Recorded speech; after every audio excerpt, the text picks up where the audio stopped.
सभी का हार्दिक अभिनंदन। आइए पद्म पुराण के सृष्टि खंड के अगले अध्याय का पाठन आरंभ करते हैं। श्री राम के द्वारा शंभूक का वध और मरे हुए ब्राह्मण बालक को जीवन की प्राप्ति। पुलस्त्य जी बोले, राजन, पूर्व काल में स्वयं भगवान ने जब रघुवंश में अवतार लिया था तब वहां वे श्री राम नाम से विख्यात हुए। तब उन्होंने लंका में जाकर रावण को मारा और देवताओं का कार्य किया था। इसके बाद जब वे वन से लौटकर पृथ्वी के राज्य सिंहासन पर स्थित हुए, उस समय उनके दरबार में अगस्त्य आदि बहुत से महात्मा ऋषि उपस्थित हुए। महर्षि अगस्त्य जी की आज्ञा से द्वारपाल ने तुरंत जाकर महाराज को ऋषियों के आगमन की सूचना दी। सूर्य के समान तेजस्वी महर्षियों को द्वार पर आया जान श्री रामचंद्र जी ने द्वारपाल से कहा, तुम शीघ्र ही उन्हें भीतर ले आओ। श्री राम की आज्ञा से द्वारपाल ने उन मुनियों को सुखपूर्वक महल के भीतर पहुंचा दिया। उन्हें आया देख रघुनाथ जी हाथ जोड़कर खड़े हो गए और उनके चरणों में प्रणाम करके उन्होंने उन सबको आसनों पर बिठाया। तदनंतर पुरोहित वशिष्ठ जी ने पाद्य, अर्घ्य और आचमनीय निवेदन करके उनका आतिथ्य सत्कार किया। तत्पश्चात श्री रामचंद्र जी ने जब उनसे कुशल समाचार पूछा तब वे वेदवेता महर्षि अगस्त्य को आगे करके इस प्रकार बोले, महाबाहो, आपके प्रताप से सर्वत्र कुशल है। रघुनंदन, बड़े सौभाग्य की बात है कि शत्रु दल का संहार करके लौटते हुए आपको हम लोग सकुशल देख रहे हैं। कुलघाती पापी एवं दुरात्मा रावण ने आपकी पत्नी को हर लिया था। वह उन्हीं के तेज से मारा गया। आपने उसे युद्ध में मार डाला। रघु सिंह, आपने जैसा कर्म किया है वैसा कर्म करने वाले इस संसार में दूसरा कोई नहीं है। राजेंद्र, हम सब लोग यहाँ आपसे वार्तालाप करने के लिए आए हैं। इस समय आपका दर्शन करके हम पवित्र हो गए। आपके दर्शन से हम वास्तव में आज तपस्वी हुए हैं। आपने सबसे शत्रुता रखने वाले रावण का वध करके हमारे आंसू पोंछे हैं और सब लोगों को अभय दान दिया है। काकुस्तुत, आपके पराक्रम का कोई थाह नहीं है। आपकी विजय से वृद्धि हो रही है, यह बड़े आनंद की बात है। हमने आपका दर्शन और आपके साथ संभाषण कर लिया। अब हम लोग अपने अपने आश्रम को जाएंगे। रघुनंदन, आप भविष्य में कभी हमारे आश्रम पर भी आइएगा। पुलस्त्य जी कहते हैं, भीष्म, ऐसा कहकर वे मुनि उसी समय अंतर ध्यान हो गए। उनके चले जाने पर धर्मात्माओं में श्रेष्ठ श्री रामचंद्र जी ने सोचा, अहो, मुनि अगस्त्य ने मेरे सामने जो यह प्रस्ताव रखा है कि रघुनंदन फिर कभी मेरे आश्रम पर भी आना, तब अवश्य ही मुझे महर्षि अगस्त्य के यहाँ जाना चाहिए और देवताओं की कोई गुप्त बात हो तो उसे भी सुनना चाहिए, अथवा यदि वे कोई दूसरा काम बताएं तो उसे भी करना चाहिए। ऐसा विचार कर महात्मा रघुनाथ जी पुनः प्रजा पालन में लग गए।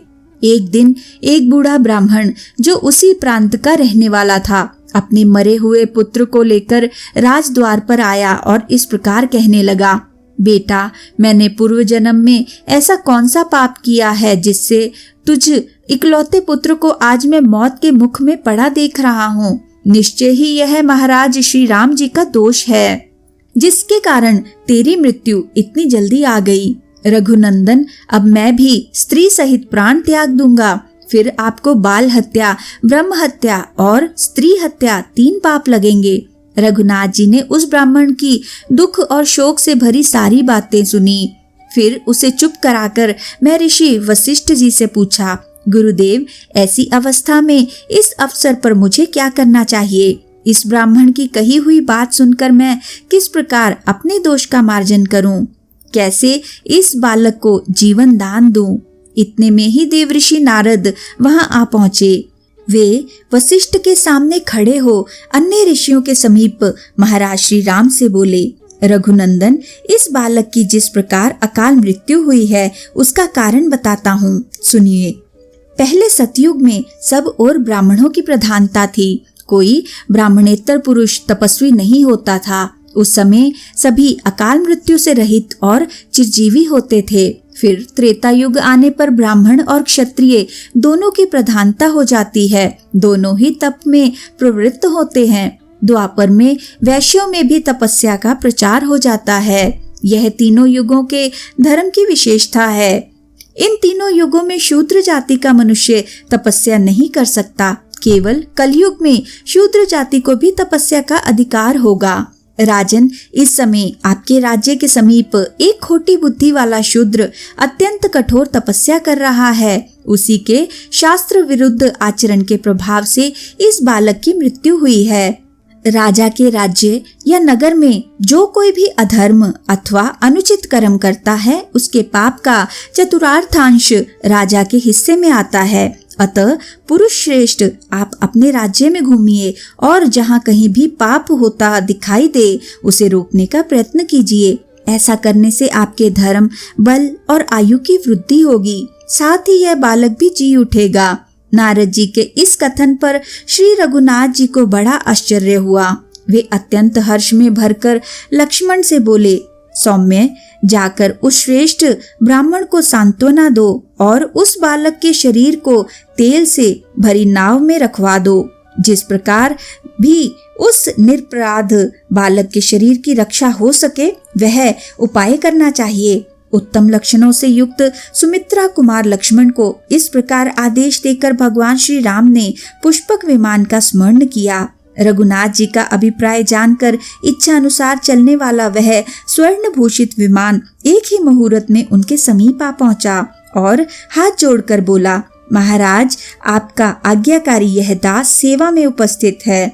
पुष्पक की सुंदर उक्ति सुनकर महाराज श्री राम महर्षि वशिष्ठ को प्रणाम करके विमान पर आरूढ़ हुए और धनुष, बाथा एवं चमचमाता हुआ खड्ग लेकर तथा लक्ष्मण और भरत को नगर का भार सौंपकर दक्षिण दिशा की ओर चल दिए। दंडकारण्य के पास पहुंचने पर एक पर्वत के दक्षिण किनारे पर बहुत बड़ा तालाब दिखाई दिया। रघुनाथ जी ने देखा उस सरोवर के तट पर एक तपस्वी नीचा मूल किए लटक रहा है और बड़ी कठोर तपस्या कर रहा है। भगवान श्री राम उस तपस्वी के पास जाकर बोले, तापस, मैं दशरथ का पुत्र राम हूँ और कौतूहलवश तुमसे एक प्रश्न पूछता हूँ। मैं यह जानना चाहता हूँ कि तुम किस लिए तपस्या करते हो। ठीक ठीक बताओ, तुम ब्राह्मण हो या दुर्जय क्षत्रिय, तीसरे वर्ण में उत्पन्न वैश्य हो या शूद्र। तपस्या सत्य स्वरूप और नित्य है। उसका उद्देश्य है स्वर्ग आदि उत्तम लोकों की प्राप्ति। तप सात्विक, राजस और तामस 3 प्रकार का होता है। ब्रह्मा जी ने जगत के उपकार के लिए तपस्या की सृष्टि की है। अतः परोपकार के उद्देश्य से किया हुआ तप सात्विक होता है। क्षत्रियोचित तेज की प्राप्ति के लिए किया जाने वाला भयंकर तप राजस कहलाता है और जो दूसरों का नाश करने के लिए अपने शरीर को अस्वाभाविक रूप से कष्ट देते हुए तपस्या की जाती है वह आसुर तामस कही गई है। तुम्हारा भाव आसुर जान पड़ता है तथा मुझे ऐसा प्रतीत होता है कि तुम द्विज नहीं हो। अनायास ही महान कर्म करने वाले श्री रघुनाथ जी के उपयुक्त वचन सुनकर नीचे मस्तक करके लटका हुआ शूद्र उसी अवस्था में बोला, नृपश्रेष्ठ, आपका स्वागत है। रघुनंदन, चिरकाल के बाद मुझे आपका दर्शन हुआ है। मैं आपके पुत्र के समान हूँ। आप मेरे लिए पिता के तुल्य हैं, क्योंकि राजा तो सभी के पिता होते हैं। महाराज, आप हमारे पूजनीय हैं। हम आपके राज्य में तपस्या करते हैं और उसमें आपका भी भाग है। विधाता ने पहले से ही ऐसी व्यवस्था कर दी है। राजन, आप धन्य हैं जिनके राज्य में तपस्वी लोग इस प्रकार सिद्धि की इच्छा रखते हैं। मैं शूद्र योनि में उत्पन्न हुआ हूँ और कठोर तपस्या में लगा हूँ। पृथ्वीनाथ, मैं झूठ नहीं बोलता, क्योंकि मुझे देवलोक प्राप्त करने की इच्छा है। काकुस्थित मेरा नाम शंबुक है। वह इस प्रकार बातें कर ही रहा था कि श्री रघुनाथ जी ने मयान से चमचमाती हुई तलवार निकाली और उसका उज्जवल मस्तक धड़ से अलग कर दिया। उस शूद्र के मारे जाने पर इंद्र और अग्नि आदि देवता साधु साधु कहकर बारंबार श्री रामचंद्र जी की प्रशंसा करने लगे। आकाश से श्री रामचंद्र जी के ऊपर वायु देवता के छोड़े हुए दिव्य फूलों की सुगंध भरी वृष्टि होने लगी। जिस क्षण यह शूद्र मारा गया, ठीक उसी समय वह बालक जी उठा। इसी के साथ आज के इस सुंदर पाठन को हम यहीं पे विराम देते हैं और अगले अध्याय के पाठन के लिए हमारे साथ फिर से जुड़िएगा। आइए विष्णु जी के इस सुंदर मंत्र से आज के पाठन का समापन करते हैं।